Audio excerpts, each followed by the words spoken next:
Good morning, folks. Please come on in and find your seat. We will begin our program this morning. And to get us started, please welcome to the podium your host and president of NCBA CLUSA, Doug O'Brien.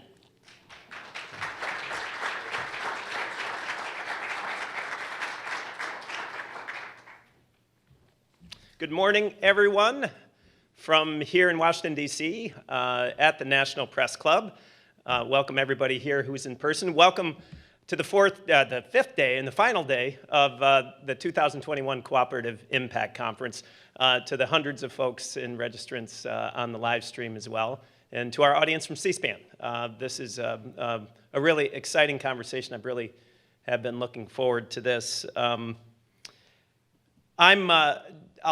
just take a moment and introduce these two gentlemen and bring them to the stage, and sort of look forward to this really important conversation about how cooperatives can be such a critical strategy in helping build back the economy, helping build back a more inclusive economy for everyone.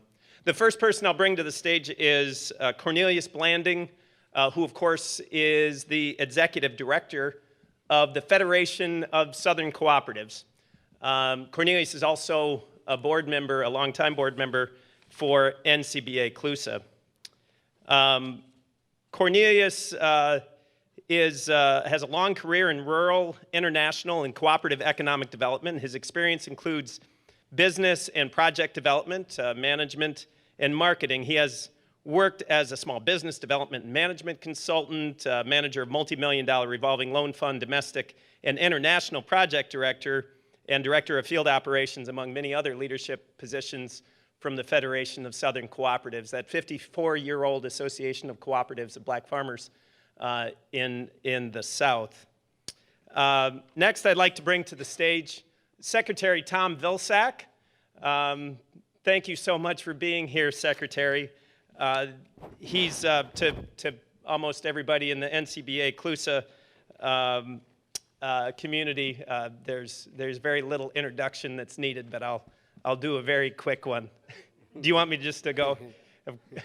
Okay, let's go. That's Tom Vilsack. The last thing I will say is I've gotten to work with both of these and for both of these gentlemen in the last 15 years, and their shared commitment to rural communities, in particular to provide access to economic opportunity, is really unmatched by anybody that I've come across, and so I'm really looking forward to this conversation. Thank you both for being here.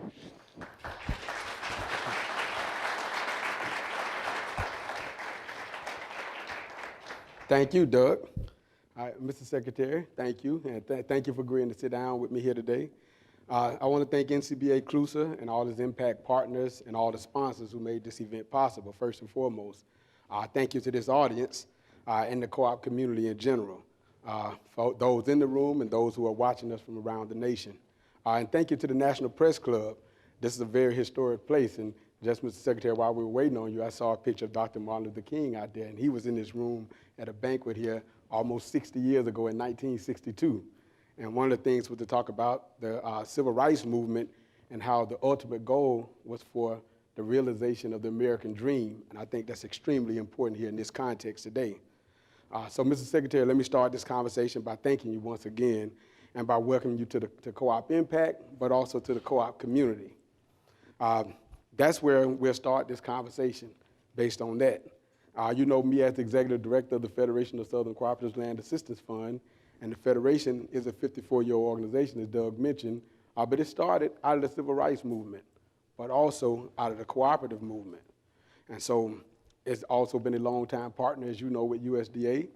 But I'm also a board member of NCBA CLUSA, the apex organization for co-ops in this country. And so it is there where I began this conversation, engage with you around this, around the Federation of Southern Cooperatives, but also around NCBA CLUSA and the co-op community that, again, that's represented here tonight. Let me start by just asking you a few questions. But again, welcome, Mr. Secretary, and thanks again. It's great to be with you.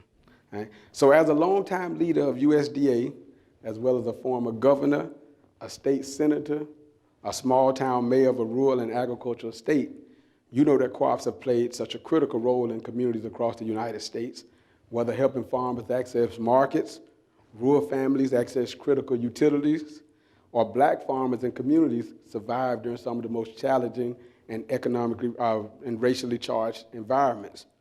Co-ops are a proven strategy to provide communities and people with economic opportunity. And now that the Biden-Harris administration has made advancing equity a central pillar of their work, can you tell us some about the priorities at USDA and how co-ops fit into that vision? Cornelius, I'd be very happy to do that, and good morning to all of you, and thanks very much, Doug, for that kind introduction and for the opportunity to be here today, and very much appreciate being with my friend Cornelius. He has been a strong advocate for equity and a strong guide to us at USDA. You know, I started my day this morning, as I do most every day, going to Mass. I started this during the COVID going online, and today the Good Book reading had a phrase which I think was particularly appropriate for our meeting today. Essentially, it said, we either gather or we scatter. And I think essentially that's what the cooperative movement is about. It's really about us gathering for common cause, and it is no more important to gather than in rural economic development and equity issues. The reality is that rural America represents about 15% of the country's population, but probably 70% of its land mass. And sometimes there is a tendency, as you well know, to sort of forget the importance of rural America, the place where most of our food is produced, where a good deal of our water is impacted, where most of the feedstock for our power comes from, and where I think there's a strong value system that recognizes the importance of giving back to the country, as reflected in the high percentages of folks from rural communities that go into service of one kind or another.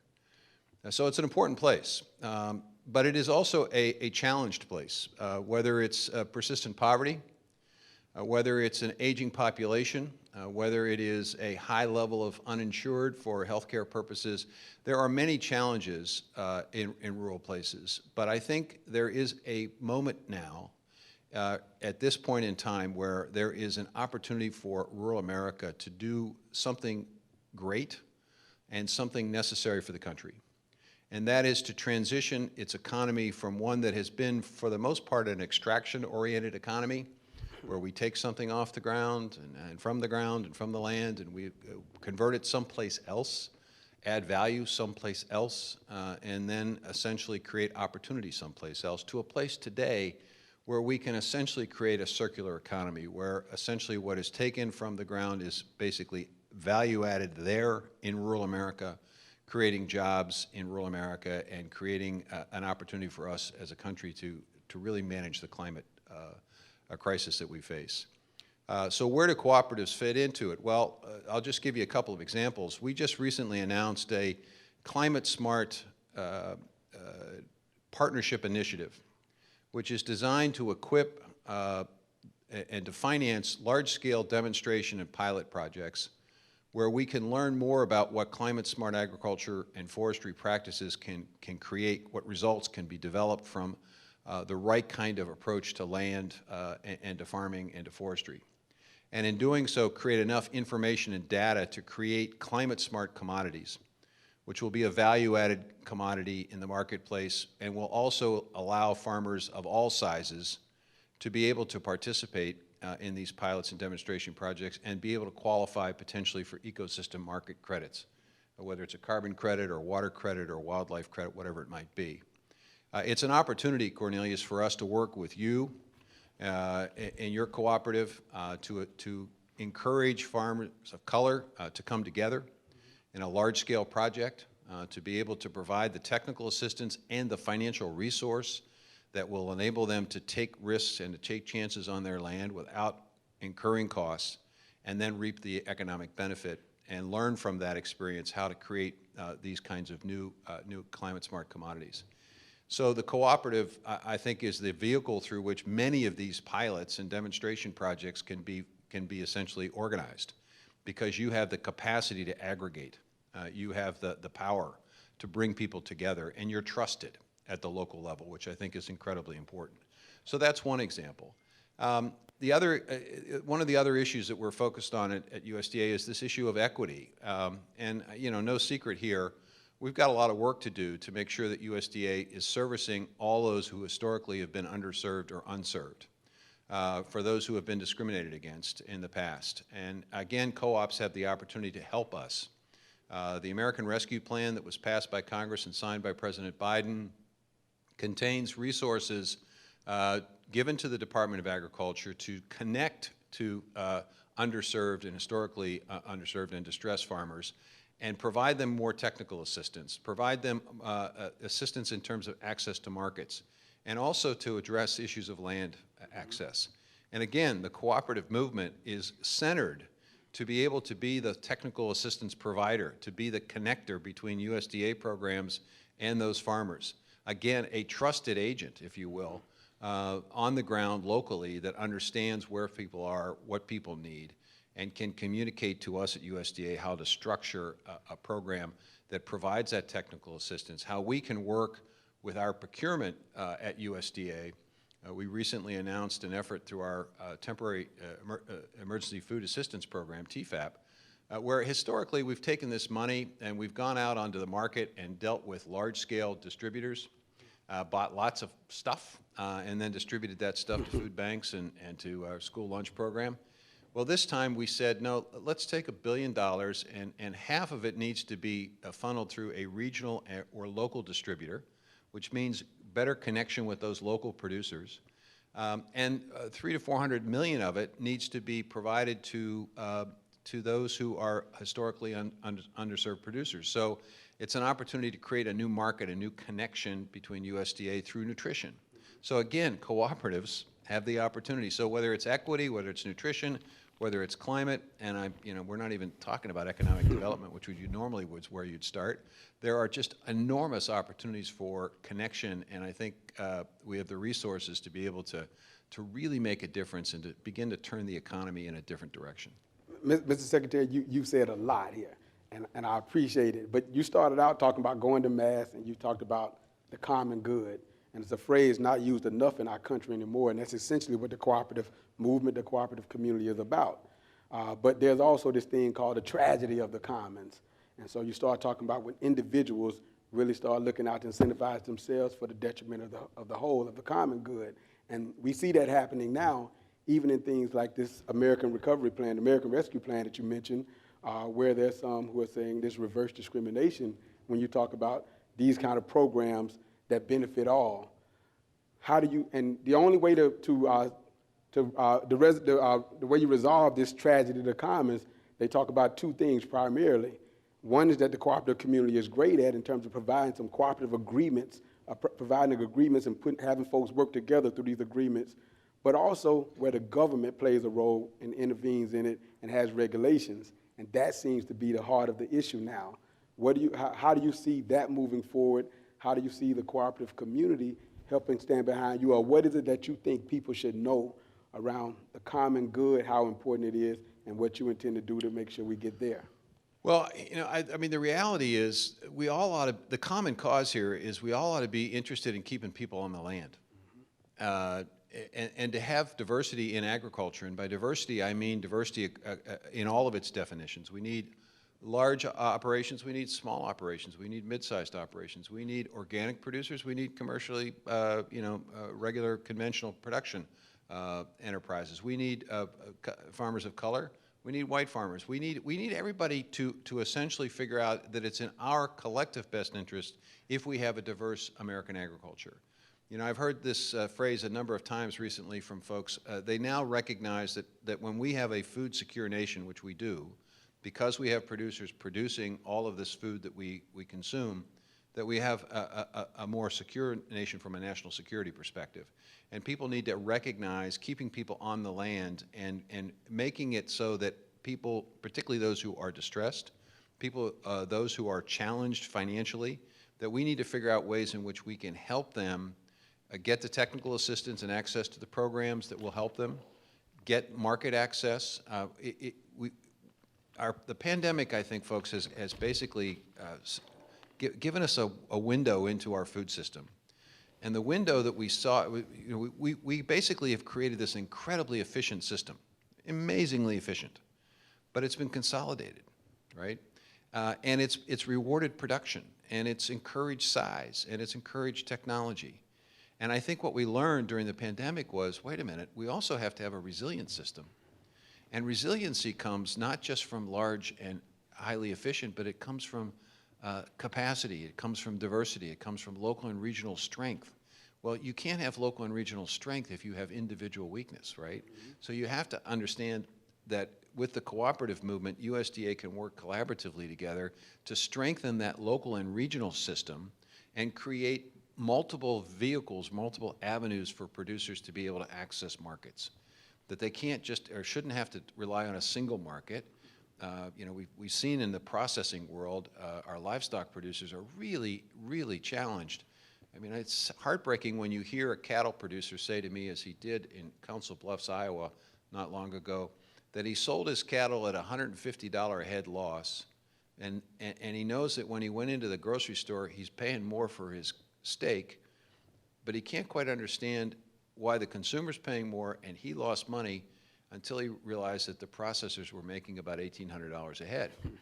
Well, where does the cooperative movement come into play here? Well, there's an opportunity for us, and we just recently announced a $500 million initiative to try to expand processing capacity. Well, who's going to own those processing facilities? Well, farmer-owned cooperatives can help create the momentum for enough farmers to come together so they profit not just from production but also processing.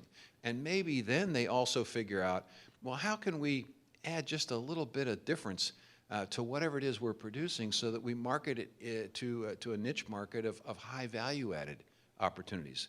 There's a market for that. My wife and I are currently buying a lot of our steaks and so forth from local meat shops. Well, gosh, it's great. It may be just a slightly higher cost, but we know that money is staying in the community. We know it's circular. It's coming around, right? And we know that it's helping to employ people. It's helping local farmers have access to additional markets, and it's strengthening our system so that it's more resilient. And I think that we need to balance efficiency and productivity with profitability and resilience. And I think one way you have to do that is by making sure farmers of all sizes have a fair shake. No, exactly. And Mr. Secretary, I wish every consumer was in the position where you were willing to pay a higher price. But unfortunately, that's not the reality in our country. And so most folks are looking for the lowest price. And so that scale, that aggregation becomes important. And so really building co-ops is extremely important. But even that's a challenge when you start talking about smaller cooperatives having access to things and be able to create that scale.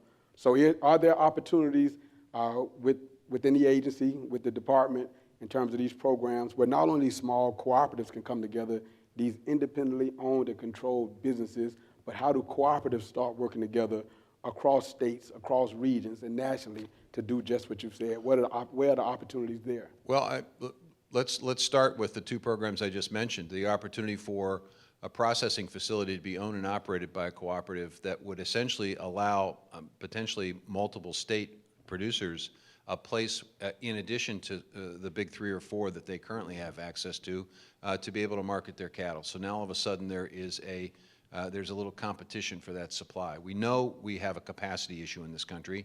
One of the reasons why we're seeing the situation we're in is because we simply don't have sufficient capacity. That's why consumers are paying more. So when you expand capacity, you also create opportunities, I think, for consumers to have a fairer deal at the grocery store. And you create, again, that opportunity.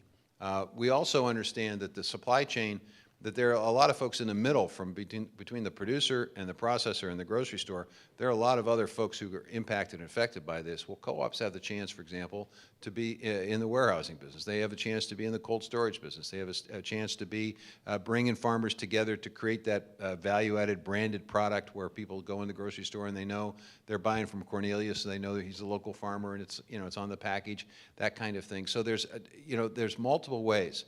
So one thing we're going to try to do at USDA is to take the resources from the American Rescue Plan and provide it to a series of co-ops, through cooperative agreements, to educate people about the full extent of the programs at USDA. As knowledgeable as you are, and you're incredibly knowledgeable about our programs, the reality is not everybody knows as much as you know. And what we need to be able to do is make sure people understand that there are 41 different rural development programs, that there are a series of programs at AMS for marketing. There are a variety of programs and procurement opportunities through the Food and Nutrition Service. We need to create a better awareness of the amazing reach of the Department of Agriculture. And once co-ops have that information and knowledge, and they have the connections and relationships with people at USDA, then they can begin to make grant applications. They can begin to make procurement deals that create opportunity for folks. And again, what it does is it creates a much more resilient system. And the key here is that co-ops not only can aggregate and give that small producer a seat at the table, but they're trusted. They're trusted. I mean, it's hard for me to go into a community and say, hey, I'm from USDA, I'm here to help, and have people go, well, maybe, maybe not. But if you walk in and say, hey, we've got a program, the co-op's going to work with USDA, then all of a sudden people say, where do I sign up? Yep. So, Mr. Secretary, we spend a lot of time talking about the food system, and rightfully so. You mentioned on the offset about climate change.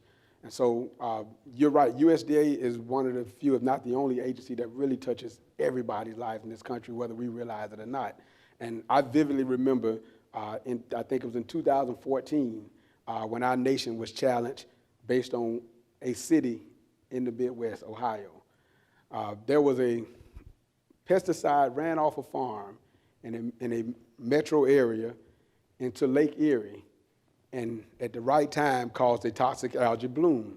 It shut down the water supply for 500,000, 500,000 people in Toledo, Ohio. And USDA, the National Resource Conservation Service in particular, was tasked with that cleanup effort. We were working with NRCS in the Cleveland, Ohio area during the time, and all operations stopped. But I bring that up because in our nation, again, it stopped the water supply for 500,000 people. But EPA looked at that situation and said this toxic algae bloom situation is waiting to happen in all 50 states in our nation. And all it takes is pesticide to run off a farm, to have water and sun. They call it the perfect storm. And it's waiting to happen in every state. And so it is extremely important for NRCS, for USDA to play those kind of roles around climate change. So now how do we look at climate change from a broader perspective where everybody understands the role we play, USDA has a role in that, and more importantly, how do we build this educational program around that, particularly focused on climate change? Well, again, co-ops have a tremendous opportunity here to be able to partner with NRCS, to be able to stretch and expand the messaging. We just released in the last several days our climate smart adaptation and mitigation strategy. And first it starts with the notion of leveraging existing programs to be able to address climate and climate related issues. So you'll see a targeting of our conservation programs to climate smart practices. We started this process sort of in an informal, experimental way, if you will, recently with a number of states who are being impacted by drought out in the West. And we're going to continue to see more and more focus and targeting of our resources on climate smart practices. We know there are roughly 45 things you can do on a farm or a ranch that can impact positively the ability to have healthier soil, cleaner water, and also potentially reduce the emissions footprint of that particular farm. Well, we want to make sure we target those resources. So NRCS, working in cooperation with co-ops, can essentially provide information and technical assistance and understand and appreciation for the number of programs that are available. This allows me to talk briefly about the importance of Congress finishing its work on both the infrastructure and the reconciliation bill. Why? Because there are significant resources under any iteration of those proposals to be able to fund significant expansion of climate smart practices both in farms and forested areas. And it will provide NRCS with additional personnel to be able to make those local contacts with co-ops and be able to spread the word. Then secondly, I mentioned the partnership initiative. Well, that's a new initiative, and so we'll continue to look for partners. We've put out a requests for information. In the next 30 days, we're going to get feedback from folks about how best to structure that program, but you can anticipate and expect that we'll see activity on that in the year 2022. And then it is really about making sure that we affiliate ourselves with our land-grant universities, our historic black colleges, our minority-serving institutions, our Hispanic-serving institutions, and tribal colleges, to be able to bring them into the process by making them help us measure and quantify the results of all of this so that we have a database, as I said earlier, to create this climate-smart commodity. So there's a tremendous opportunity here for collaboration, for cooperation, for bringing us together. You know, and you mentioned this, and I'll just reinforce it. I mean, it's no secret here. We're too divided as a country. We're way too divided as a country, and we're not particularly effective when we're divided. And we're seeing this here in the nation's capital. We are much better off if we figure out where the common cause is, and the common cause ought to be rebuilding and revitalizing the rural economy, because that helps everybody. I mean, it literally helps everybody in the country. Yep. Common cause should be about better soil health, because at the end of the day, that assures food security and our national security. Common cause water quality, making sure that with precision agriculture, with the right kinds of practices, we can reduce the risk of what you mentioned with algae blooms and so forth, and we can essentially create an agriculture that not only leads us here, but also leads the rest of the world in reducing agriculture's footprint on climate, so we can mitigate the consequences of a changing climate. So I mean, there's a lot of opportunity here. No doubt. So during this pandemic, not only did we see how vulnerable our food system was, we saw how vital it is for broadband, and how broadband has the ability to connect us all. And you talked about these partnerships, because that's one way to start connecting people. But unfortunately, in these rural communities, there's limited access to broadband, if any at all. And so what is it that the agency would do to prioritize that, and what role do co-ops play in that? Well, this is going to be a broken record, because the RECs, rural electric cooperatives, have a tremendous opportunity to provide not only electric service, but also to use their access to be able to expand broadband. But Cornelius, we have to get serious about this in the country. And when I say serious, I mean we have to put some real resources behind this. As Doug O'Brien knows from his experience at USDA working in rural development, in my phrase, we nickel and dime broadband. We like to talk about it, and every politician comes up and says we got to have access to broadband, but when it comes to the budgeting of the resources for broadband, it's $1 billion here, $1 billion there. Again, the reconciliation bill and the infrastructure bill provide significant resources, the critical mass of resources that will send a clear message that we are now going to be serious about ensuring every area, every remote rural area of the country is going to have access, and not just access to broadband where you check a box and say, well, they've got broadband, but the download and upload speeds are so slow that you effectively don't have access.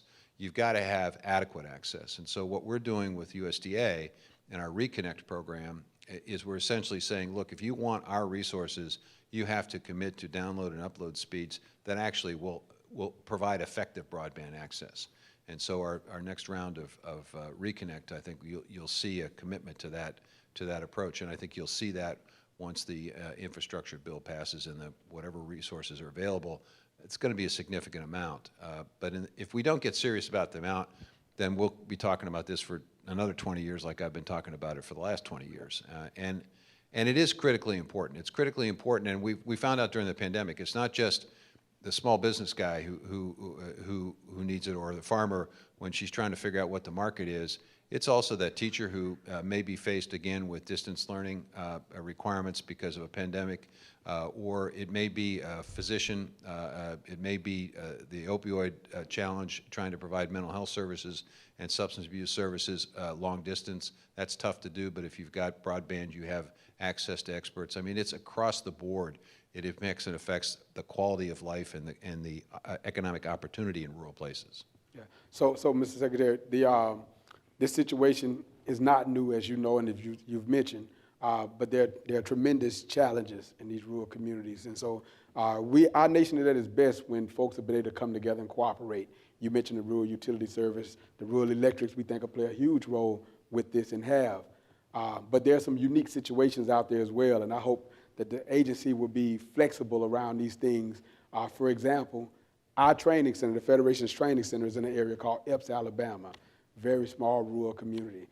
It's not serviced by the rural electrics. It's serviced by Alabama Power and others. But at that training center, and we're the biggest employer in that community, we had AT&T come out, and AT&T were able to look at that and say, for $100,000, they could give us access for broadband access at the training center for $100,000. And with that access, not only does it provide access for the Federation and its training center, its staff and membership, we can become a point to provide the access to all of the community. So there's some solvable problem. There's a solvable problem there. And we hope that these programs are flexible enough to create community ownership as well. And I think that's extremely important. And how do you see that happening? Well, I think it starts with, before you make decisions about how a program's going to be operated or structured, you listen and learn. And I've been impressed with the fact that our team at USDA has spent a significant amount of time listening and learning in the first 6 or 7 months. I mean, we've got a significant amount of resource that was available from the rescue plan, and because of the way in which it was structured, there wasn't much direction from Congress as to what we needed to do with it. So we went out and we listened, and what we found out was that there were a lot of folks who didn't get help under the previous COVID relief packages. So we tried to fashion specific programs to help, whether it's organic or whether it's contract growers or a wide variety of folks who didn't get much help. We tried to create programs to provide help. In structuring those programs, before we put the money out, we basically solicited input. And from that input, people said, well, you've got to structure it this way, or you've got to create this flexibility, or you need to make sure that small folks have the ability to access this, that it just can't be the big guys who get access. And so based on that feedback, we tried to structure programs to be responsive. So part of it, I think, really is taking the time to listen and then structuring with enough flexibility that you can meet unique needs out there as you've identified. So as we begin to close this down, in this room, you have co-op stakeholders from rural and urban America and communities that USDA serves. What is it that we can do to be better partners with USDA to help you roll out these programs and also to help make sure we're building more resilient communities across this country? Well, let me speak specifically to the urban folks, because there's a tendency when as Ag Secretary comes into a room to talk about rural places, and that's understandable. But you know, a growing part of our climate solution is urban agriculture. And a growing opportunity for prosperity to deal with food deserts in urban centers is urban agriculture. And that, again, creates the opportunity even in an urban center for cooperative activity. We just announced a series of grants in our urban agriculture program to help cities begin to formulate advisory groups and to formulate a plan to encourage urban farming. It can be rooftop. It can be community gardens, it can be school activities, it could be a combination of all that, it could be vertical. There's a growing and I think an important component of agriculture in the future will be vertical farming, taking an old warehouse and converting it into a place where leafy greens are produced in enormous productivity. So I think people need to understand that the Department of Agriculture isn't just limited to rural places and rural farms, it also includes urban centers. And in terms of what you all can do,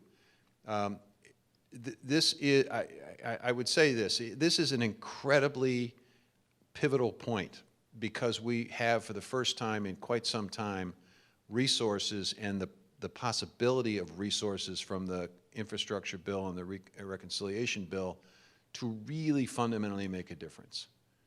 So now is the time for people to be engaged. Now is the time for people to understand that it's not just the Commerce Department, it's not just the Education Department, that USDA is a department where there needs to be greater connection, greater understanding, greater partnerships, and looking for opportunities to create those relationships that will allow us to get these resources invested in the right way. Enormous opportunities. This climate opportunity there's going to be a significant amount of money for these demonstration projects. So there's an opportunity there. We just announced a $100 million loan guarantee program designed to deal with those issues in the middle of the supply chain. Tremendous cooperative opportunity there.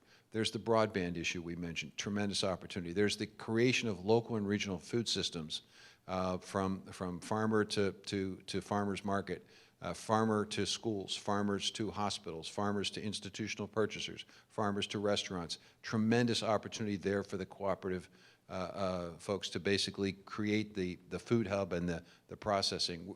You know, we're going to have additional resources that we'll be investing in regional food systems. And there is no better partner in that effort than cooperatives.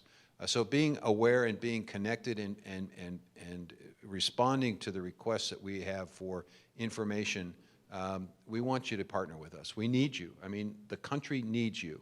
And more importantly, they need the approach and the philosophy behind what you are doing. The notion of bringing people together, the notion of listening to folks, the notion of finding common cause, of common direction. I mean, there's never been a time in this country when we need more of that than right now. So I think you have a role not only to revitalize the economy and to provide hope and opportunity to folks, but I think you have a moral responsibility to lead this country in a different direction, one that doesn't divide us but unites us, because, you know, we either gather or we scatter, folks, and right now we're pretty scattered, and somebody's got to bring us back together. And sometimes I think we have a tendency to think it's the folks at the top that are supposed to bring us together. No, I don't think so. I think it's the folks on the ground that basically say, you know what, I know my neighbor. Don't always agree with my neighbor, but by golly, he's my neighbor. We're going to come together. We're going to go through the hard work of trying to find consensus. And we're going to show folks at the top how to do it. And that would be my challenge to you. Show us how to do it. Remind us how to do it, because I think we've forgotten that. We are indeed in a cooperative moment. Yeah. Mr. Secretary, before I let you go, if I was the Secretary of Agriculture, what would you ask me up here in this moment? I would ask you to go talk to every representative and every senator and explain to them that despite whatever differences they may have, they need to find common ground to get these two pieces of legislation passed to the President's desk, so the enormous capacity and potential of those two pieces of legislation can be provided to this country, because given the opportunity, I think we will take it. I think we will move this country in a different direction. I think we will provide global leadership. I think we can recreate a sense of pride, common pride in this country. So, Mr. Secretary, get to work. Thank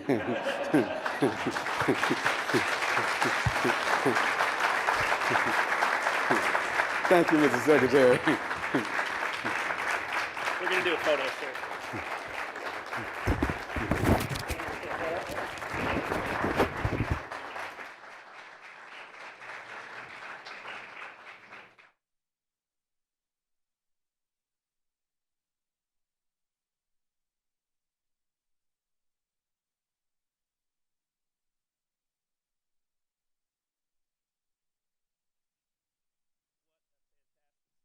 Day. It is on us to gather and not scatter. So we appreciate it. I think we've got our charge from Secretary Vilsack on the role for the cooperative community in building back a more resilient, more inclusive economy. And what we've been doing for this week, of course, is embracing our cooperative identity. So we can stand up and be that partner for our communities, both in rural America and in urban America, and partner with the federal government and others to really get things done. So we really appreciate the Secretary being here today to help frame that for us. So a bit of housekeeping. Cornelia said it, I want to say it again, just thank our sponsors for making all of this possible, particularly the National Cooperative Bank, CoBank, and so many others that make this possible. So we thank you for that. We are going to do a quick breakfast now, right, JT? And then and try to do it pretty quickly, because we got another great speaker, another government leader, Mike Michener, the Deputy Assistant Administrator, on top of a lot of the programs that we care about on food systems and cooperative development in the international sphere from USAID, and a good friend of mine from the past is on tap here to share some thoughts with us. So please, 10 minutes break, and then please be back at your seats for Mike Michener. Thanks, everybody.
if everyone could please grab your seats, we'll start in just a minute or so.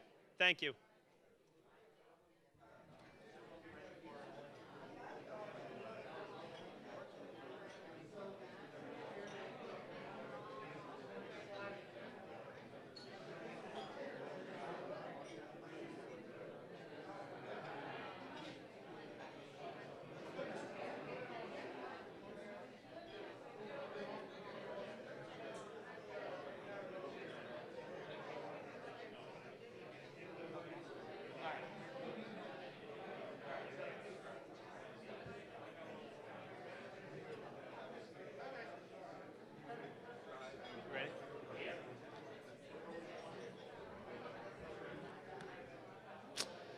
Okay, good morning, everybody. Again, good morning. We're going to keep things rolling here. We're going to hear from another really dynamic and committed leader in the federal government, and this one from a little bit different angle. As many of you, almost all of you know, NCBA CLUSA, beyond working with the cooperative community here in the United States for over 60 years, we've worked internationally to empower people, farmers, women, youth around the world using the cooperative principles and the cooperative identity so people have access to economic opportunities. And the most important partner in that work over these decades has been USAID. In fact, the NCBA CLUSA, then CLUSA, was one of the very first partners in cooperative agreement with USAID when that agency was put together in 1961. Thanks, Mike. And today we have one of the senior officials who works, a deputy assistant administrator, Mike Michener, who, by the way, Mike and I worked at USDA with Tom Vilsack about exactly 8 or 12 years ago, actually. And so it's just so exciting to see these friends back in their service. So just a minute on a few introductory remarks about Mike. He is the Deputy Assistant Administrator in the Bureau of Resilience and Food Security at USAID. And in this role, Mike oversees the strategic direction and implementation of USAID's work on agriculture-led growth and the Bureau's efforts to engage and build partnerships with the private sector and research community in support of the U.S. government's Feed the Future initiative, that huge and impactful initiative. So Mike, please join us. Come to the podium.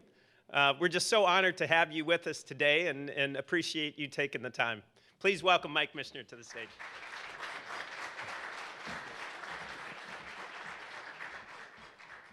Good morning, everybody. Pardon me while I put on my reading glasses. There we go. Yeah, I know, I need them now. So, good day to everyone here. Doug, thank you so much for the kind introduction, fellow Iowan here. I had the pleasure of working with Doug at USDA, as he mentioned, and Secretary Vilsack. During the Obama administration, it's so nice to be with you and Secretary Vilsack this morning, and so nice to be together in person. It's been such a long time since we've been able to have gatherings like this, so I really appreciate the opportunity to be with you all this morning. In fact, my connection to Secretary Vilsack extends back even before the Obama administration. I grew up near our family farm in the small town of New London, population 1,900, just a few miles down the road from the big town of Mount Pleasant. I know Cornelius said he was a small town mayor. Mount Pleasant was the big town with 7,000 people back then. And before Secretary Vilsack was mayor of that big town of Mount Pleasant, he was a lawyer in the Bell law firm. His wife, Christy Bell, her father had the county's preeminent law firm. And Tom got his start there, the secretary. And he helped a lot of local farmers through the farm crisis of the 1980s. My mother worked at a local financial cooperative, a farmers' credit union at that time. And I know the secretary crossed paths with my mom a lot during doing his legal work on behalf of his clients. And a little bit more about my background. My grandparents inherited the family farm just north of New London from my great-grandparents, and they started farming in the 1920s. In the 1950s, my grandparents started a dairy implement business. They expanded into fertilizer in the 1960s, and it was a true family business. First and foremost, my grandfather and grandmother were true partners in every sense of the word. They did everything together. My grandpa would mix the fertilizer, my grandmother ran the books and ran the business thoroughly. And it was a family business even beyond my grandparents. During fertilizer season in the spring and in the fall, both my mom and my dad would take time off work, their day jobs, to help out. My dad drove a big fertilizer truck, and my mom would drive the water tank truck, and I got to ride around with both of them, so that was kind of fun. My mom would take the water truck to the nearest fire hydrant. She'd fill the tank for the fertilizer mix. And that hydrant happened to be right across the street from New London's grain elevator, which had New London Co-op painted on it in big letters. I recall asking my mom about it. What's a co-op? You know, I was just a kid. I didn't know. She said it's short for cooperative. No one farmer had enough money to build a big grain elevator like that, so the local farmers pooled their resources and they built it together. She explained that it was the same at the bank where she worked in Mount Pleasant. It was a cooperative bank owned by local farmers to make loans to one another. Cooperatives, my mother explained, are what people do together, things they couldn't possibly do on their own. That idea of groups coming together to do more than they could as individuals really resonated with me and has stuck with me throughout my political and professional career. I'm constantly reminded of the aphorism, the whole is greater than the sum of its parts. When humans pool their resources, physical, financial, intellectual, to tackle big problems together, there's almost no limit to what we can accomplish. This, to me, is the true spirit of cooperatives, accomplishing big things together, and why I so admire what you do at NCBA CLUSA. You have a rich 105-year history of first advocating for the nascent cooperative movement, helping to develop cooperatives here in the US as part of the war on poverty, taking the movement overseas in the 1980s, and then applying a cooperative approach to global food security through Feed the Future, shortly after it was launched in 2010 with the flagship program in Senegal. A few weeks ago at the UN General Assembly, President Biden announced a $10 billion investment in food systems transformation here and abroad. 2 days later at the Food Systems Summit, Secretary Vilsack and USAID Administrator Power, my new boss, outlined the specifics of that announcement, including a $5 billion commitment to Feed the Future and expanding to additional countries. The important takeaway from these announcements and several other awards and grants is that the United States is doubling down on our domestic and international development efforts. And we know we can't do it alone. USAID's partnership with USDA on agricultural research and our work with NCBA CLUSA is a microcosm of that cooperative spirit. Together, we can accomplish more than any one of our organizations can alone. I believe that the cooperative paradigm, embodied in the work that USAID does with NCBA CLUSA and partner organizations, is critical to achieving these goals. Why? Because the cooperative model is a unique development approach that offers advantages in innovating for impact, building resilience, creating economic opportunity, and advancing our shared food security agenda. I'd like to elaborate a little bit more on each one of these topics. First and foremost, cooperatives are a key driver of innovation and will allow us to reach our development goals. For example, USAID funds NCBA's Farmer to Farmer program that sends American farmers and business professionals on agricultural development assignments, promoting sustainable economic growth and agricultural development in Ecuador, Peru, and Honduras. These exchanges improve farming techniques and farmers' ability to market their crops. Our exchanges help solve production bottlenecks and increase food safety. All of these efforts are essential for new climate change adaptation and climate smart practices. Another example is coffee production in Peru. Feed the Future works in the Peruvian Amazon with NCBA partners to promote growth in the sustainable coffee sector. These women-led cooperatives receive training in expanding their market access and business planning. One volunteer, Molly Moisen, was able to boost the cooperative's online presence to reach regional and international buyers. She established a dedicated domestic sales team and an export strategy to reach new markets. In both of these cases, cooperatives allow us to invest in institutional capacity and build local leaders in sustainable development. They also helped identify key ways to engage with the private sector to build resilience into food systems. These market-based solutions are self-reinforcing and naturally more resilient when shocks and stresses occur. If the last 18 months have taught us anything, it is that preparing for a more volatile world is absolutely critical. The COVID-19 pandemic and rising threats of climate change show us that resilience must be a bedrock goal of our development efforts. Second, cooperatives help build resilience, as I was just saying. Studies show that the impacts of COVID will be with us for decades. A recent report found that up to 200 million more people could remain in poverty by 2040 if the effects of COVID are not addressed. New variants and waves of COVID also continue to pose a threat. Modeling by the International Food Policy Research Institute shows depressed economic growth and increases in poverty for years into the 2020s. Last year, 4 of USAID's implementing partners, including NCBA-CLUSA, collected 3 months of data from 89 USAID-supported cooperatives in 8 countries to assess how they adapted to COVID. The research found that 94% of cooperatives across 20 value chains were negatively affected by COVID, and a majority of cooperatives cited government restrictions on activities, a slowdown in operations due to lack of mobility, and reduced revenue as their top 3 impacts. In addition to COVID, climate change is already stressing local water systems and resources, which are essential for fighting disease. By 2050, more than 5 billion people will lack enough water at least once per year. This crisis affects every sector and geography, yet its impacts are not felt equally. People in developing countries are more vulnerable to climate change because they often lack safety nets and resources to effectively respond. Our collaborative work with cooperatives will be critical towards addressing these negative impacts that have been felt around the world as a result of COVID and climate change. Third, cooperatives are a critical tool for sustainable, inclusive economic development. USAID's Cooperative Development Program, or CDP, is a global initiative that strengthens the business capacities of cooperatives and credit unions in their ecosystems, and NCBA-CLUSA is an important CDP partner. Globally, there are more than 3 million of these organizations represented by 1 billion members. With support from the CDP, U.S. development organizations will continue to support and invest in cooperatives around the world.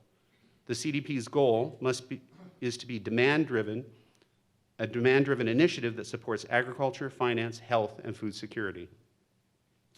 In total, the CDP has leveraged more than $150 million from U.S. and local private sector partners and proposed 42 new cooperative laws and regulations.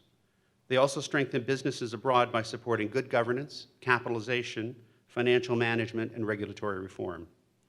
In alignment with the Biden-Harris administration's increased focus on sustainability and inclusion, USAID will place a greater emphasis on gender inclusion and engagement of traditionally marginalized groups. Fourth, all of these efforts align with the forthcoming update of the U.S. government's Global Food Security Strategy. The Global Food Security Strategy is a whole-of-government approach to promote global food security, resilience, and nutrition.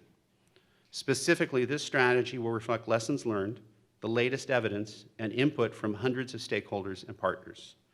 The refreshed GFSS will also account for the forces reshaping our global context, including the COVID-19 pandemic and climate change. The analysis we've conducted shows that the best methods for building sustainable, inclusive development lies in local leadership and local ownership.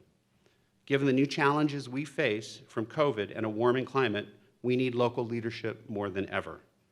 Cooperatives enable locally led development that is more inclusive, more sustainable, and more resilient. Our collaborative work with cooperatives has and will continue to play a critical role in helping us achieve our collective development goals. So let's go forth and accomplish some big things together. Thank you very much.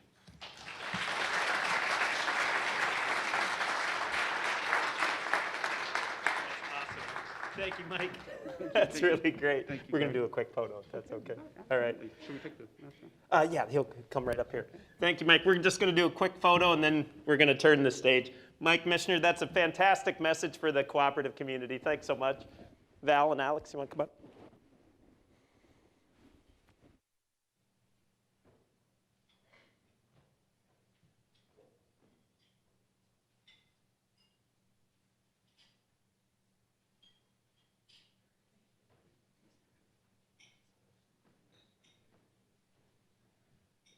All right. Well, thank you, Deputy Assistant Secretary Mike Michener, for that really important message for the cooperative community here in the United States and for the community of cooperative developers.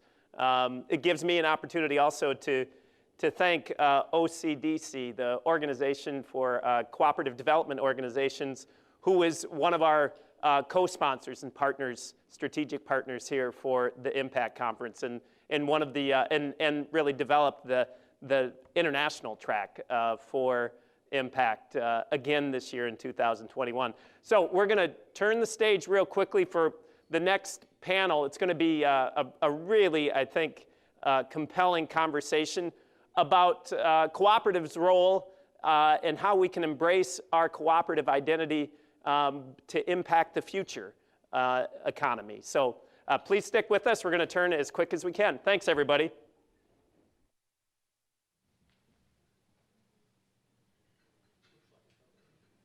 It's already turned. I was just coming up here to say, okay, come on up.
Well, good morning, everybody. Again, let me change my channel here just a little bit.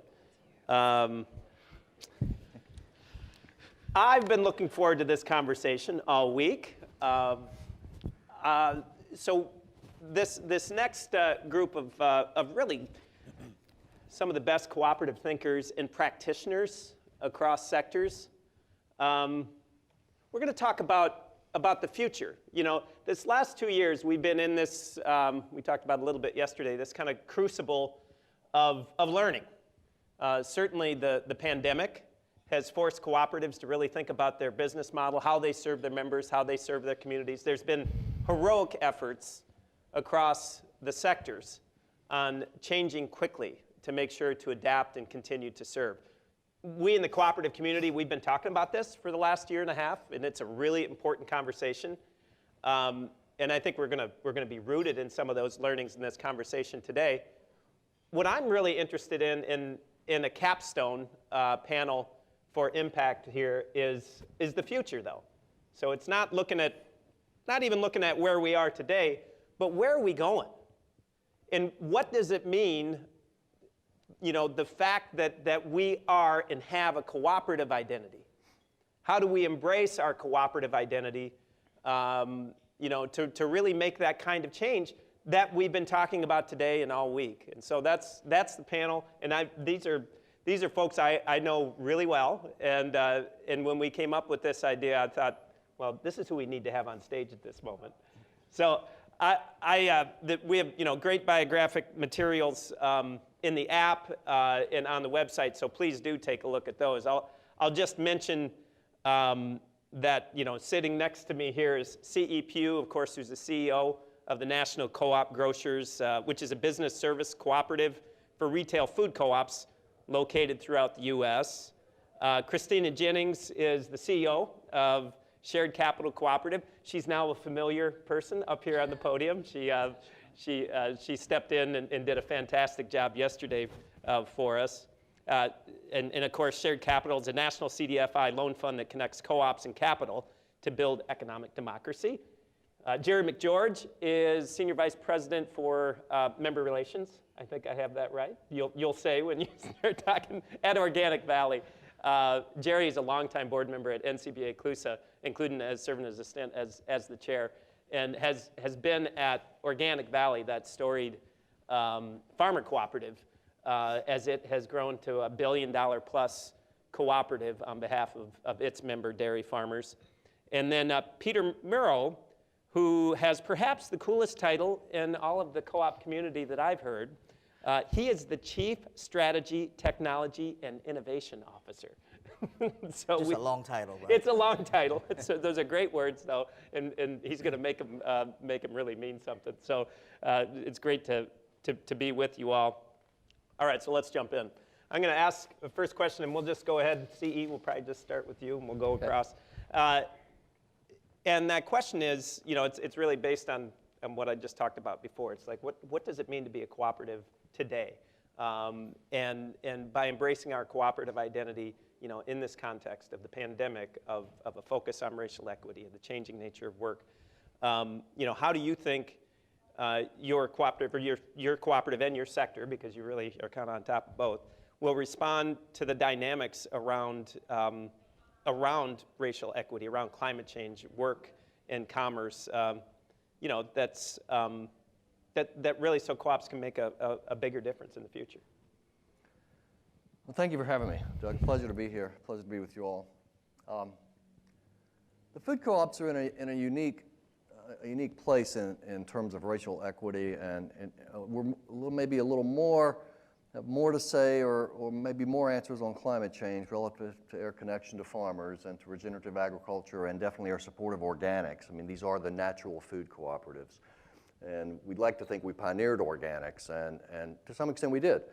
And today, organics have been for many years, and remain the fastest growing segment of the food industry. Regenerative coming close behind, and no question that there's a tremendous opportunity for carbon sequestration in regenerative agriculture.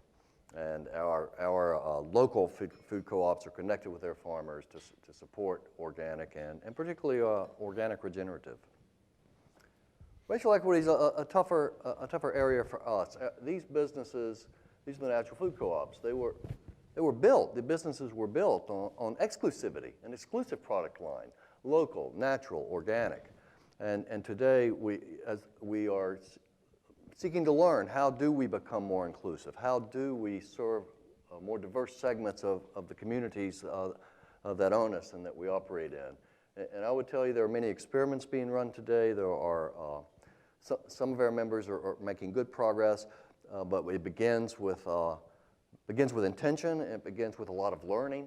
Our system has a tremendous amount of learning yet to do about these issues. I've learned a ton in the last 3 or 4 years myself. Our organization is disseminating to our membership everything we can, engaging with others.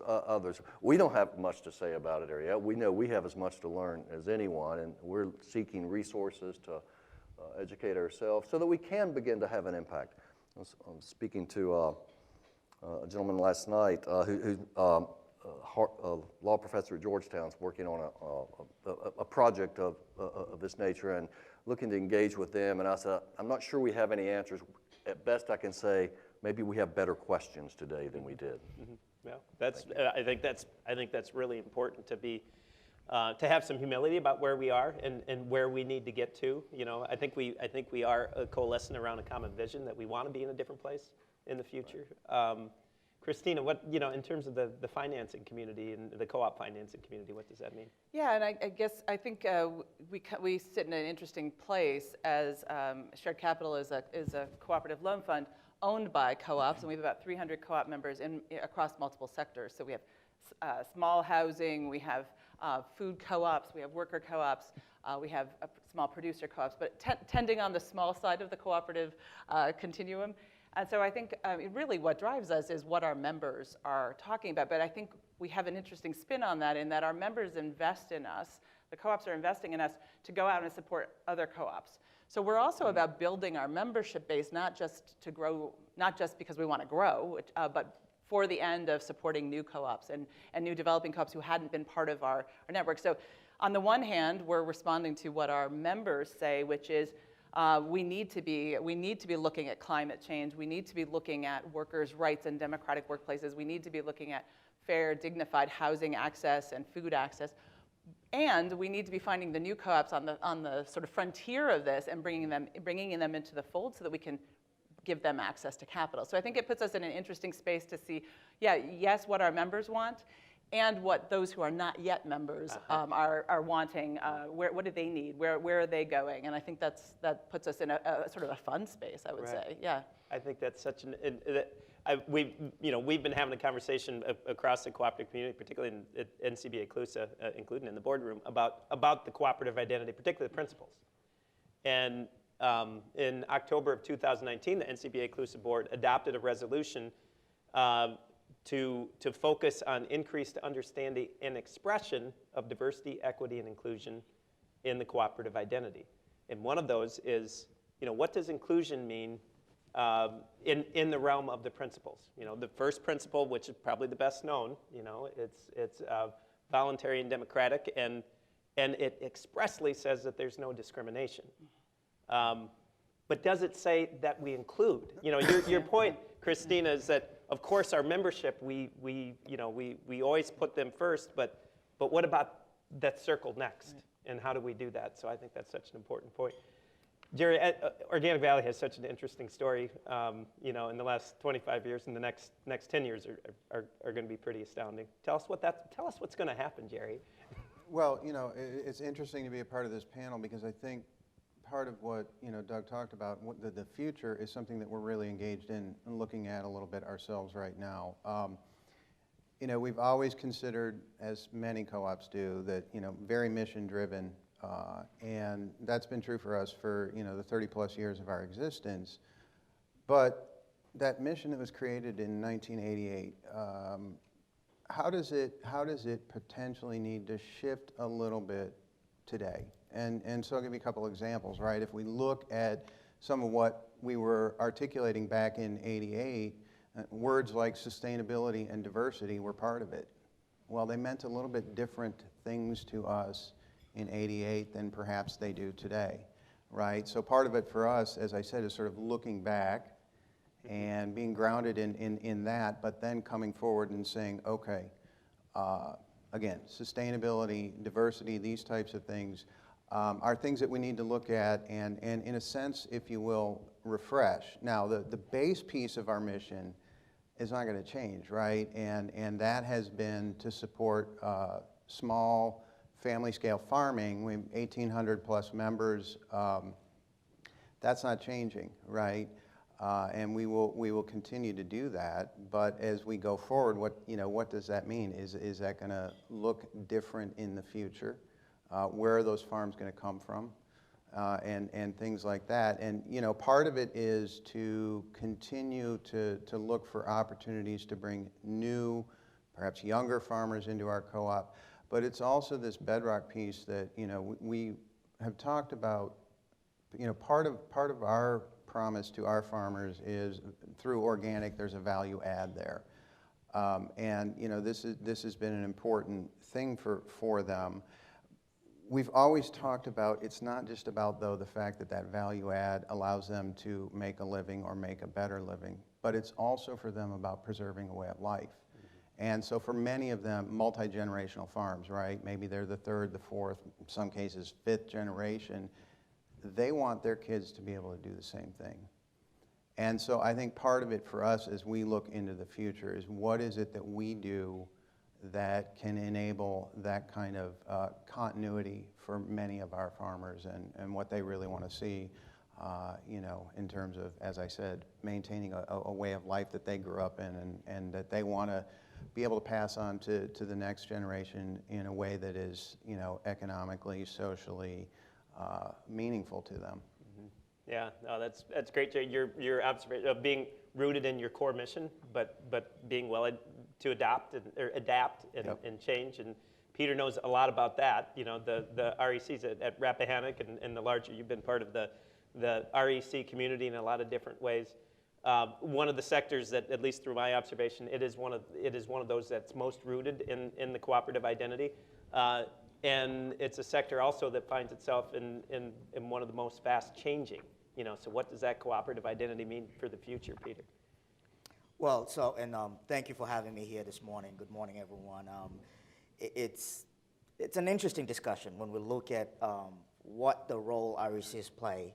Rappahannock Electric serves about portions of 22 counties in Virginia, 175,000 or so meters, and we see change happening in our industry very fast. Now, let me just begin by saying, what does our day look like today, right? You wake up, you don't have to wait at 6 o'clock or 5 o'clock in the morning to watch the news. You get the news right from your phone, right? You map out where you're going, you look up something on Google, you get bored and get on Instagram, and then later on you decide to get on TikTok, and then you're on Snapchat. I'm talking about things that just happened in the last 15 years, right? RECs have been around almost coming up to 100 years, right? So our core of our mission still exists. But what we have to think about as we think the future is we have to move just as fast as we've seen these technologies move. We have to innovate just as fast. And that brings in the conversation on DEI, environmental justice, climate change. We're right in the center of all those different things, right? Proud to say we're the first electric co-op to actually publish a DEI plan. Encourage you all to go to our website and take a look at it. And it's not only just focused on the employee side of it, but we looked at what are we doing for our membership. So if there's an outage, is there a discrimination in how we respond to those? Or is there a perception that there's a discrimination? Is the low to moderate income the last ones to be turned back on? We have to think about those things, right? When we look at climate change, proud to say our power supplier, Old Dominion Electric Co-op, is the second co-op to issue a carbon-free net zero goal by 2050. We're doing those things, and we're saying this is where the future needs to go, but it's just not enough. We have to ask ourselves, how has the consumer changed? And how do we adapt to that? Now, the core, like Jerry said, will remain who we are. We're going to provide that affordable, reliable, safe, environmental friendly, sustainable energy solution. That's the core of our mission for many years. But how we do it might look a little bit different. And how we do it might change. In fact, this is where we get more innovative, and this is why I love the cooperative family, because this is where we could not only just offer services. We tend to talk about we provide electricity, but really we now provide solutions. And that means what technologies, how can we help our consumers? How can we bring in other co-ops together, maybe help to finance some of those things for our consumers as well? Bringing it, working together, is the only way we could see the future going. Yeah, right. Oh, that's great. Thank you, Peter. That this next question will be just jump ball, and it's about member participation.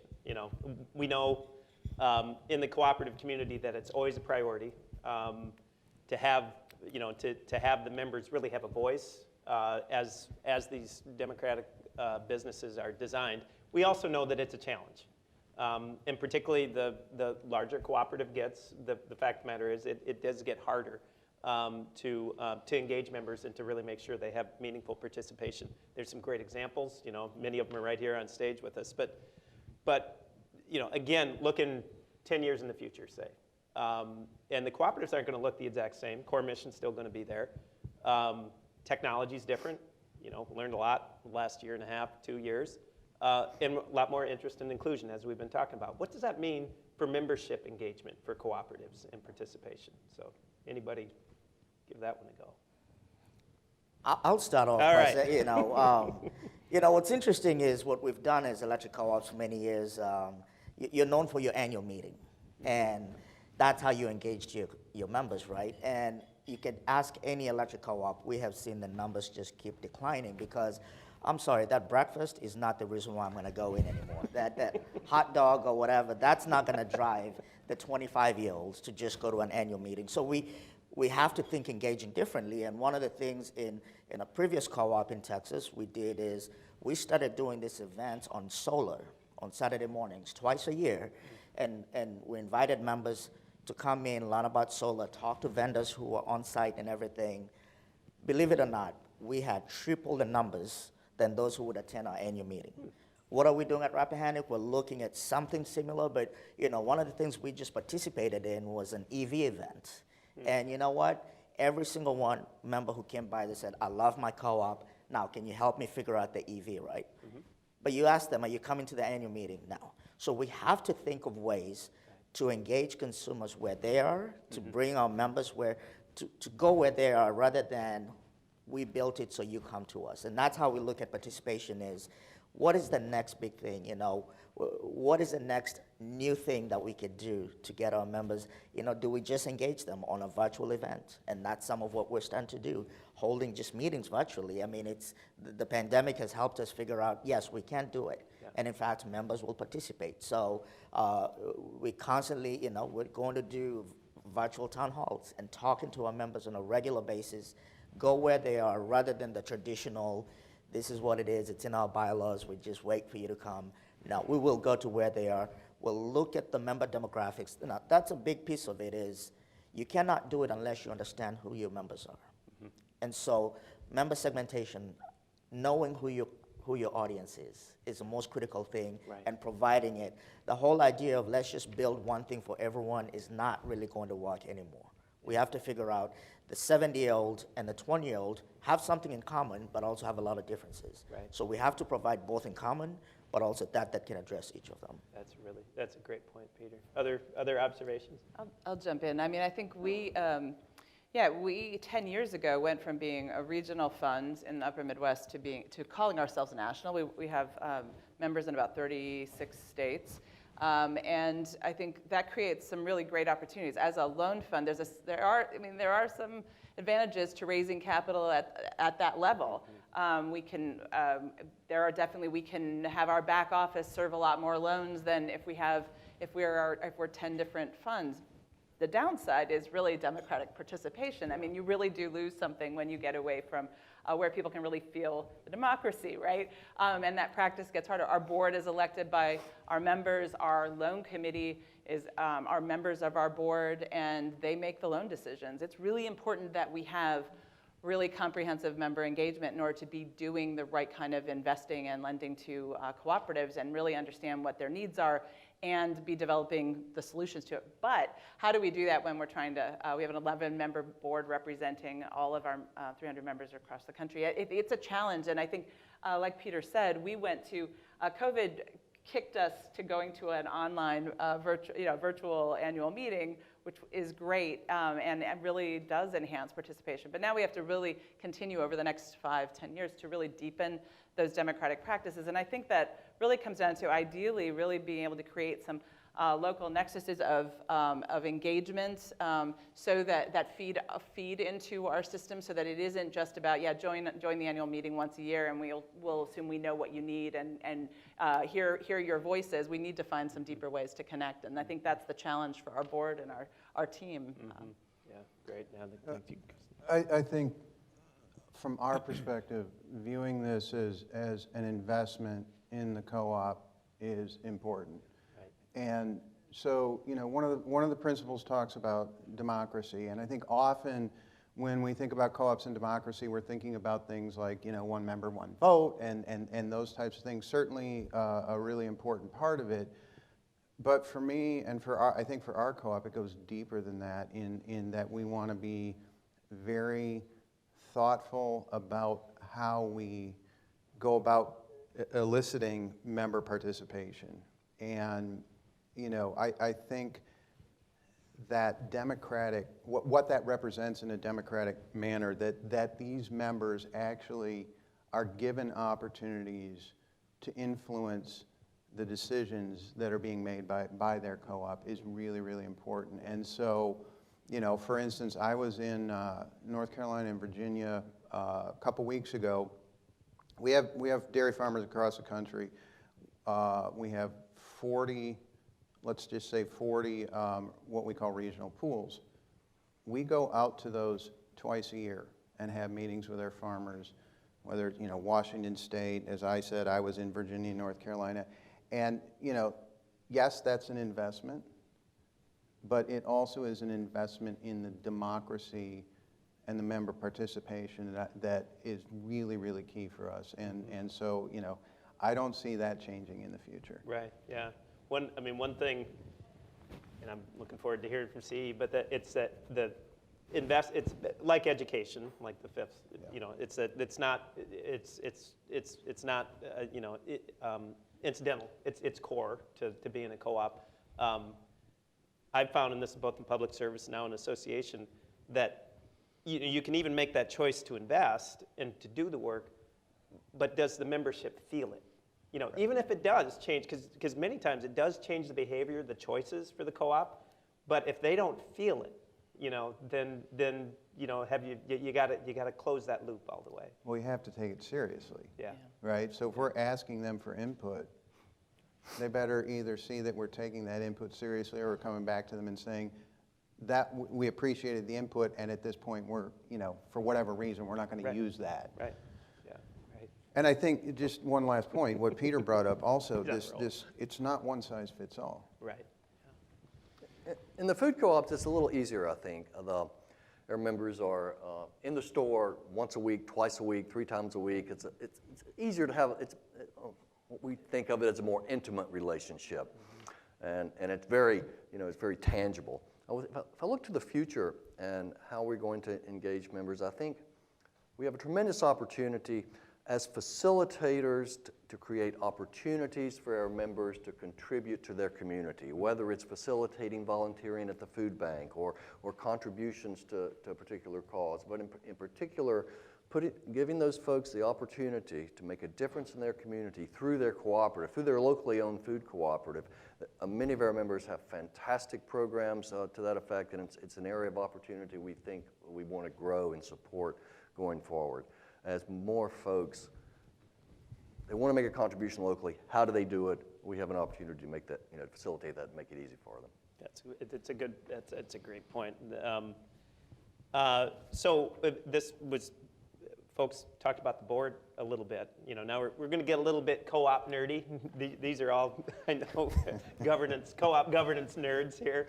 But we think about our boards. Obviously, such a play the critical function in many ways, representing the members.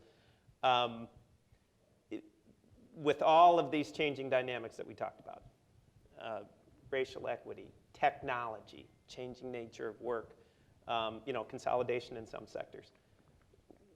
How do we think about our boards? How does a co-op, set itself up to have a board that can really, provide that strategic vision and help the co-op succeed and the management succeed in the future? Jump ball. I'll jump in with a quick comment. I think that we, I think we're looking at a new, getting the board together as soon as we're able to all get together again.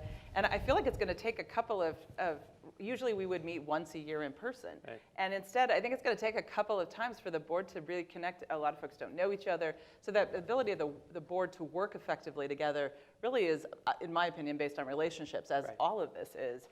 And COVID has definitely, Zoom just doesn't do that, in my opinion. But I think the other thing is, I think we've built a real intentionality around making sure we have a diverse board. Our board is elected by our members, but making sure we have diverse candidates, and I mean diversity in all senses. I mean gender, age, race, ethnicity. We want a diverse board that represents the aspirations as well as the reality of our membership. Right. And I think that means that that takes a lot of intentionality around recruitment. It takes the boards doing that effectively, and we're really proud that our board is about over 60% women and about 40% people of color. I'm not saying any of that's good enough, but it's a start, right? It's part of the work, and making sure that we also have many different sectors represented from the co-op world on our board. So I mean, there's work to do, but I think it starts with having the right people and members really understanding why, what is the strategy around who you want on your board. Right. Yeah. So this afternoon, NCBA CLUSA has its board meeting, as Jerry knows very well, and it's going to be the first time that we've been together in person. And about half of us, about half the board will be there, and the other half are going to participate virtually. So that, I mean, it's a learning, I couldn't agree more, Christina, the need to build a relationship, and you really can't build that really deep trust relationship. I think that's an only in person. That said, that virtual, there's greater numbers that can participate. There are times that people can't take a day and a half or 2 days just for travel. I mean, it's just not possible. So I think that we're going to be learning a lot about that. One of the agenda items is in June, the board adopted policy on being much more deliberate about board representation and recruitment, and really using the committee process, using the calendar, not just kind of when the nominating committee gets together, 5 months before the election, go, oh, well, we need somebody like that. And somebody, it's going to be part of our process all the time. It's a long-term strategy, and we're going to continue to refine that. But others have been thinking about the board in the future. Well, I'll say, now I might offend a few folks, so Brian Cavey, not planning on offending you, but when you look at RECs specifically, and you look at the boards of most electric co-ops, there's just something that's very common. It's usually old white men. And unfortunately, that's just been how it's just kept up, right? And we're at a fantastic place to have a more diverse board, but on the age side of it, we're still not there yet. And our board, what I appreciate about our board is the recognition that the work needs to be done. In fact, at the point of passing the resolution to adopt the Diversity, Equity, and Inclusion Plan, our board was very specific to say, this is just not a management thing that we have to do, it's on the board as well. Mm-hmm. And it's on them to recruit the diverse candidates, to be out there talking to other members, to show them the value of why being on the board is important, to address the both age, gender, race, and ethnicity side of it. But that to me is a combination of, it has to be a partnership between both the board and the leadership. Mm-hmm. But that also means the leadership has to be representative of what you're trying to say. Mm-hmm. So if your leadership does not look like that, then it will not reflect the same also with your board, and vice versa. And so I think that's the big challenge that we have to figure out is, how do we get that partnership between leadership, the management, and the board to really find ways to bring that piece together? But it has to be both really working hard to get us there. Right, yeah, good point. We're undergoing, our board's meeting Monday, and on the agenda, a complete review of committee charters. Mm-hmm. Starting from scratch, we have a bylaw committee going to go through every section of the bylaws next year to really look at what areas are preventing or barriers to greater inclusivity and greater inclusion and support, and being more intentional, as Christina said, just key. So it's fully embraced, and there's work to do, but it's known work. It's something that we can do, and our organization's committing the time and effort to do that. Yeah, well, I mean, I'll mention, Christina, I want to hear if you have, or you already did, if Jerry has anything. One thing at NCBA CLUSA we've been working at, and all of your sectors are participating in NCG, sure is specifically, is how we can learn cross-sector. I think whether it's board, membership, staff, the issues around diversity, equity, and inclusion, I feel like this is where one of these areas on Principle 6 that we really need to lean into it. That is, we all have to learn and adapt faster than, and there's amazing things happening in every one of the sectors, but they're in different ways. Credit unions happen to not be sitting up here at this moment, but there's so much to learn from that sizable. And so that's, we've got, as you all know, we've got a couple projects ongoing right now at NCBA CLUSA to to create that opportunity to learn from each other. So we'll continue to lean in that. But Jared, do you have anything on your boards? You know, I'll start by saying I think our board has done a really good job, and then I'll say they absolutely fit the description that you used for a typical REC board. And so I think there's a couple things, though, that we're thinking about, and a little bit it's back to that democratic member participation. Are we creating opportunities that allow for a more diverse group of our farm representation to take on leadership roles that maybe aren't the board, so they will be positioned in the future? I think the other piece is having the conversation with the 7 board members that we currently have, and, you know, let's not look at this as a lifetime appointment, because we're like a lot of other places. If these guys run as incumbents, they're very, very likely to get reelected. Well, who's going to be bold enough to say, I've been on the board for 10 years, and it's been great to participate, and I'm going to step aside so a new voice can come in. I've got a current board president, and he's, again, probably been there for close to 10 years. And I think, you know, he will probably do his term that he has right now, and then he may very well do that. Not sure, right? But again, I think if we're able to This is being live get webcast, you know. exactly right. He might be, you know, Steve, if you're out there, yeah.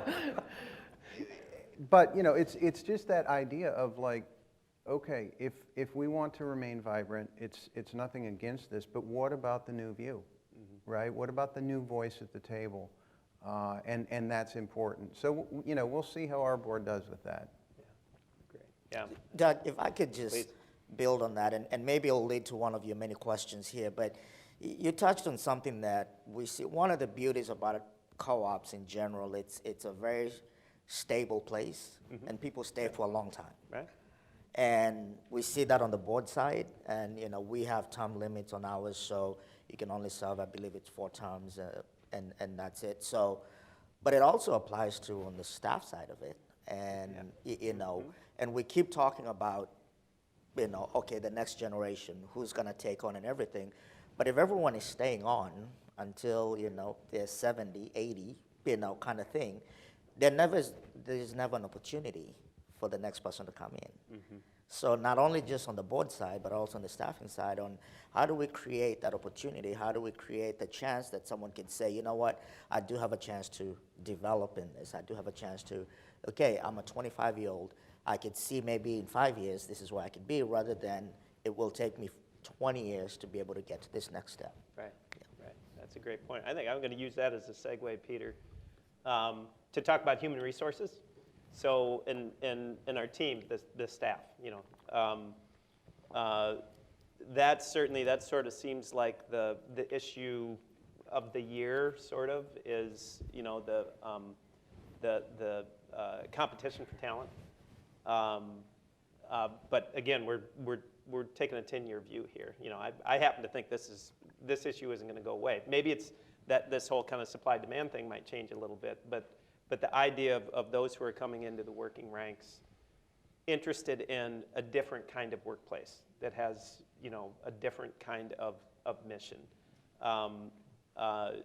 You know, I guess the question would be, you know, what's your observation on that sort of assumption, and how do co-ops respond to that over the long term? Well, I kind of went there, so I'll just throw in a few other comments. Okay. So, you know, first of all, I know my mother's not watching this. She's 85 years old, probably hanging out with the grandkids. But my mother thinks I keep getting fired all the time. Because apparently I can't keep a job more than 3 years, right? And that's uncommon within the cooperative space, because we expect someone comes in and they stay until they retire. And that's, my mom worked for a bank her whole career, and that's what she did. So did my dad, right? But we have to recognize that that may not be the employee of the future. 10 years from now, you know, our folks want more diversity in what they do. So And for me, it's been, I'm a physicist who's worked in finance. That doesn't happen that often, right? And so, but to me, it was an opportunity to take on a new task in leadership in that area. And so I think part of what we have to think about is creating an environment that it's okay to invest in that person even if they leave. Because if we do it right, they might still stay within the co-op family. And I'm a good example at 41 and have worked at, 4-5 different co-op space, and that's the kind of environment we have to create. But in addition to that, we have to think about the fact that if you're expecting your future employee to come in, 7:15 and leave at 4:15, and that's just the rigid style you have, you're not gonna get them, you're not gonna get people. I mean, we're putting every job, remote or hybrid is optional. Because we have to recognize, for a company that did not even have a remote policy up until when the pandemic hit, right? But we have to realize we completely have to shift our mindset and say, if we're going to attract the next talent, that's how we have to do it. Now, thirdly, we have to go places that we typically do not go. So, one of the tasks that we've taken on is recruiting at historically black colleges and universities, like where I went, Hampton University, minority-serving institutions, Hispanic-serving institutions, getting to places where traditionally the REC will not go, but also it helps to bring in someone who they can recognize. If I go in with one of our recruiters, for example, I could say, I was in your shoes, I know what it was to be at a HBCU. It's easy for them to do it, but if it's someone else, they may not connect with them. So we have to push ourselves to do it intentionally, strategically, and cover those areas.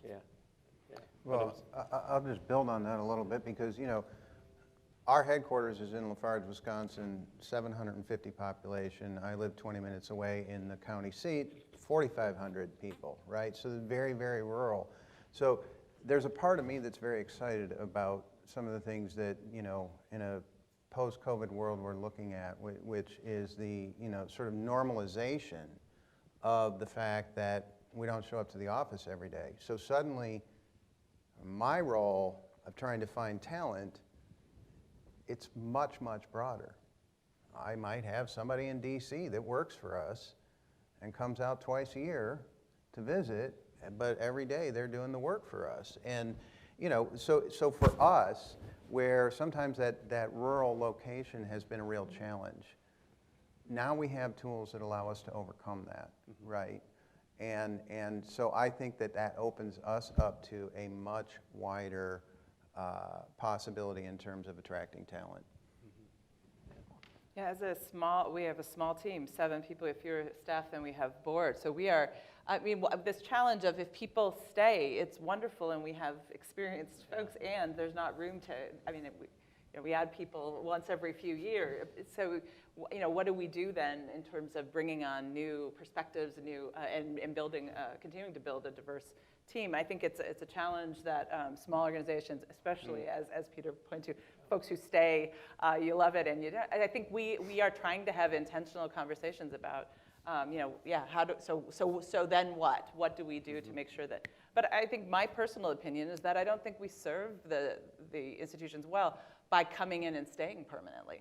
I think being able to come in and make sure that we can prepare for and transition leadership, so that it isn't wait around until people reach retirement, but to really make space for new leaders early on, I think is something we have conversations about. So, but I think the other thing I'd want to reflect is that I think worker co-ops are really, this is a time when there is tremendous interest in democratic workplaces and worker cooperatives for a reason.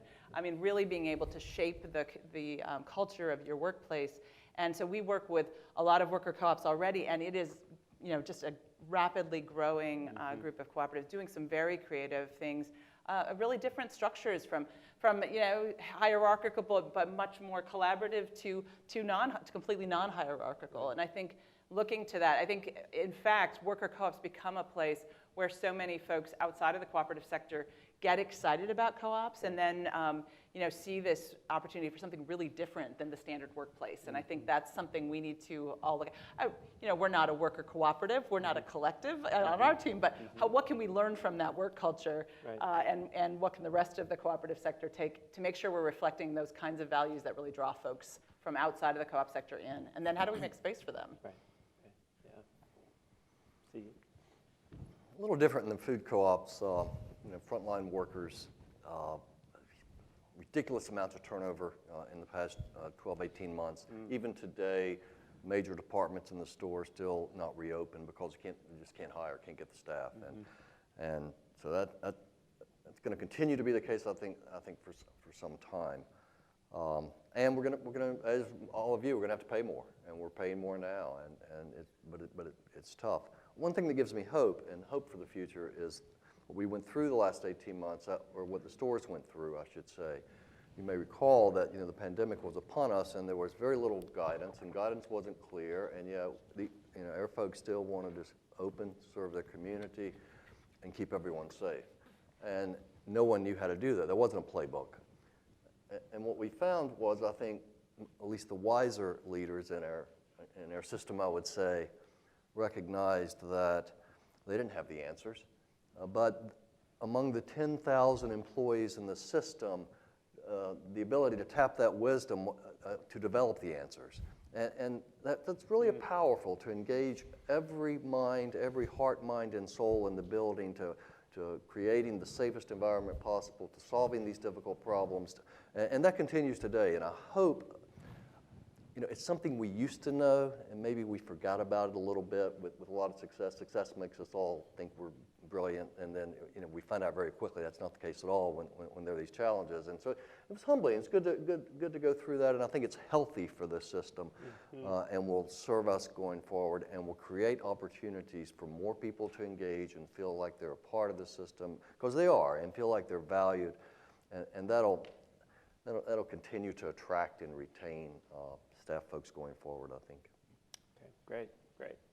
Well, I think I'm going to ask the out question here, and it was not, we got to talk a week or two ago just for 20 minutes to kind of get ready for this, and this wasn't part of that conversation.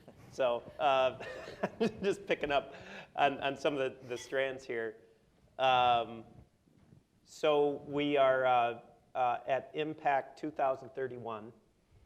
All of us are sitting out there because there's a set of leaders, because we're not working where we are working today, because I just took that advice. And there's a set of folks that are probably watching because they're junior, middle, they didn't have the budget, they don't get to come to Washington, D.C., so they're watching right now. But they're sitting up here, and they're from your sectors or your cooperative. And the question comes from the moderator. What was the most surprising and impactful thing that your co-op has done in the last 10 years that that people wouldn't have expected from your co-op in 2021? Are you with me here?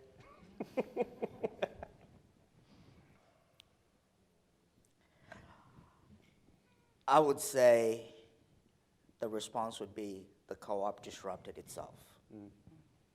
And I would go further to say, I think the next 10 years, we have to disrupt ourselves, disrupt your own business model. Flip your thinking. What got you here will not get you there. And I'll give a good example. We are in the business of selling electricity. So if someone puts solar on their rooftop, it just took away sales from me. Why would I encourage someone to put solar on their rooftop?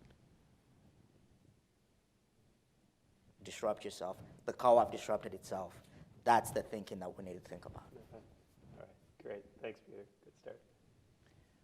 I think for us, I think there are probably two key things. One is right now we're at a moment where we're seeing enormous movements of capital to CDFIs, the sector we're in, and to cooperatives. It's really exciting. I laugh that about 10 years I went to some different foundations and impact investors who I had worked with in a prior job and said, co-ops, and they said, yeah, whatever. And now they're saying co-ops, right? Co-ops are really, they're recognizing the potential of the cooperative movement, of cooperative organizations, and I think that's really exciting. But I think there's also a word of caution in that if we need to be, access to capital is important. Control of capital by the cooperative sector is even more important. And we can't lose sight of that over the next 10 years. So we need to find ways to channel that capital into this work while not giving up control of our cooperatives. And that's going to take some real discipline. There might be money we have to turn away because there's a whole new oligarchy in these foundations and certain impact investors that are more than happy to make investment but want a certain amount of control, whether through requirements or board seats or votes or what have you. And I think we have to stay really true to the cooperative principles around capital. Yes, we need access, we need it to grow, but how are we going to take that in? So I would hope that at 2031, we really can look back and say we all managed that. That we brought thinking and discipline to how do the co-ops stay in control of their capital while still bringing this money that needs to reinvest in its communities because it has taken it out of the communities for decades. So what are we going to do to make sure that money comes back in, but with the control in the community's hands? That's great. Thank you, Christina. So I think I would say that 10 years from now, if we were able to say that Organic Valley was part of the broader cooperative community, clearly articulating in a meaningful way to the population the cooperative advantage, that would be a fantastic thing. And I'll give you one example from our co-op, right? So we are in the business of selling mostly organic dairy products. We're also in the business of selling a story. And that story is about what most Americans view as sort of the ideal farm. Those are our farms, right? This idea of a pasture and happy cows out there and a red barn and a family doing that. That's who we are. Making sure that American consumers know that is part of the future for us. And back to what I said, part of being able to, into the future, allow our farms to continue to do what they do on this smaller scale, pass it on to the next generation. And I think that is part, really, of articulating the cooperative advantage, because it is really through the fact that they have aggregated in our co-op that they're able to continue to do that. That's great. Thanks, Jerry. I think for us, being able to transition from what we are primarily today, boutique specialty shops, to really neighborhood food stores, locally owned neighborhood food stores, serving the entire community, providing value to all segments of the community, that'd be fantastic to get to that point. That's awesome. That's awesome.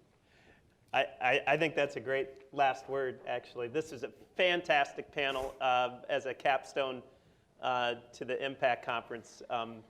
And that's, at the end of the day, Impact, we're in our 5th year now. It's always been about how we can show the impact of cooperatives in economy, in community.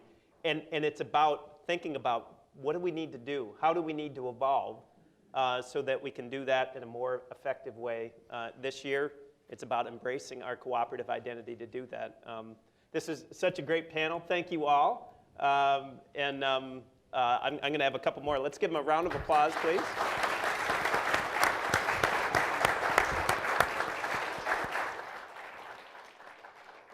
So I just have a few closing remarks. And I, of course, need to start with a special thanks to the National Cooperative Bank for leading the support as a co-host for the Impact Conference. I also want to, I mentioned a little bit before, OCDC as their terrific partnership as a strategic co-sponsor, as well as St. Mary's University and the great work that they do at the co-op management school there. And I do want to remind people that on October, I should have it written down, 20 and 21 of this year, of this month, that St. Mary's is offering a virtual course that's really digging into the cooperative identity. Still time to sign up for that. I encourage people to take a look at our website and send some folks from your co-op, or hopefully you can do it yourself. I'm on the wrong page here. There was a lot that went on today. This is a big morning. So, one of the ways that NCBA CLUSA is embracing our cooperative identity, we've mentioned this a couple times today, is embarking on a new project called the Principle 6 Initiative. This project is identifying on how to scale local, regional, and national opportunities for cooperatives to work together across sectors, acting on our 6th cooperative principle, of course, cooperation among cooperatives. This initiative seeks to capture the potential cooperatives have as a network of vital and inclusive community institutions. Its goals are to help cooperatives grow and increase their community impact. And I'm happy to say, and I want to provide special thanks again to the National Cooperative Bank for its leading the support of this work. Also, some initial contributing supporters to this initiative are CoBank, Nationwide, CFC, CUNA Mutual, the National Co-op Grocers, NRECA, CUNA itself, DC Federal Credit Union, and Blue Hawk and the IMARC group. And we're building support more and more for this multi-year initiative, and are looking forward to talking more and more about this over the next weeks and months and years. So stay tuned and be part of that Principle 6 initiative as we work forward. Another way we embrace our identity is by acting on the 5th cooperative principle and investing time, energy, and resources into educating the next generation of cooperators on the structure and the practices of the cooperative business. And NCBA CLUSA believes that a foundational understanding of how cooperatives work, their sectors, and the people they serve is a critical step in deepening our cooperative identity. And to support that effort, we are announcing today, and we're pleased to announce the release of a new Co-op 101 video that's designed to help new cooperators understand and appreciate how co-ops work. Sponsored by CHS and with the support of the Cooperative Development Foundation, this 13-minute video covers all the sectors of the cooperative community in an easy-to-follow, really accessible and compelling format. We've done a lot of work. It's a highly professionalized. We've worked with a lot of partners in the room and out there in virtual world. And the video will be posted on our website at noon today to the conference site for on-demand viewing, and will be made available for download next week from our website. And very soon. It is designed to be used by the cooperative community to tell our story and to really increase the understanding of the cooperative business model. So I'm going to close with this final thought, using the rule of 3. Those who work with me know that I love the rule of 3 because that's about all I can handle in my brain at one time. Our conference this week made abundantly clear the need for cooperatives to play a larger role in building a more inclusive economy. For this to occur, we need to truly embrace our cooperative identity, the shared values, the principles of the cooperative community. And to do that, we must understand our cooperative identity. We must share this cooperative identity with other key stakeholders, policymakers, our members, our community. And most importantly, we must act on this cooperative identity to build a more inclusive businesses and communities. And with that, we bring the 2021 Co-op Impact Conference to a close.